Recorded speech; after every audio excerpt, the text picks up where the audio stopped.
चमुरी फूट गया बूढ़ी हमर लटिया हो। झिझिया खेले ले पूजवा मुस्का मुस्का के, झिझिया खेले ले पूजवा, झिझिया खेले ले पूजवा मुस्का मुस्का के। झिझिया नचावे सखी के बोला के, झिझिया खेले ले पूजवा मुस्का मुस्का के। झिझिया खेले ले पूजवा मुस्का मुस्का के। झिझिया खेले ले पूजवा मुस्का मुस्का के, मुस्का मुस्का के। बेरा गइल बा ढल कल डिबिया में तेल, सुन सखी सहेली हो ताटे अबे, सखी सहेली हो ताटे अबे। बेरा गइल बा ढल कल डिबिया में तेल, सुन सखी सहेली हो ताटे अबे। कबू ढेला मारेला कबू गुदे तानेला, हौवे जरिए के खराब सखी रे झिझिया देखेला।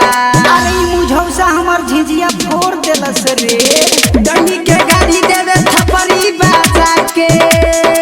झिझिया खेले ले मीरावा मुस्का मुस्का के, झिझिया खेले ले मीरावा मुस्का मुस्का के।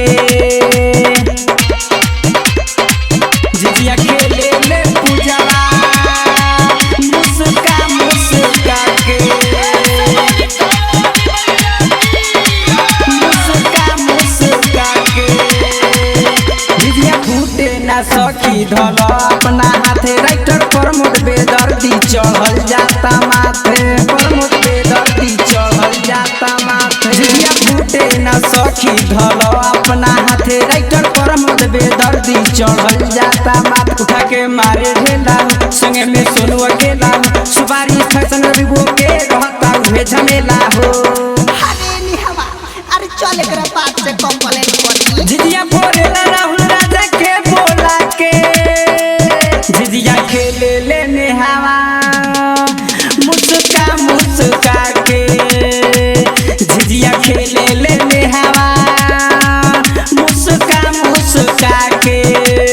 आजा आजा हाई बुढ़िया के कौन कपाट फोड़ दिया था, का जमाना आ गई।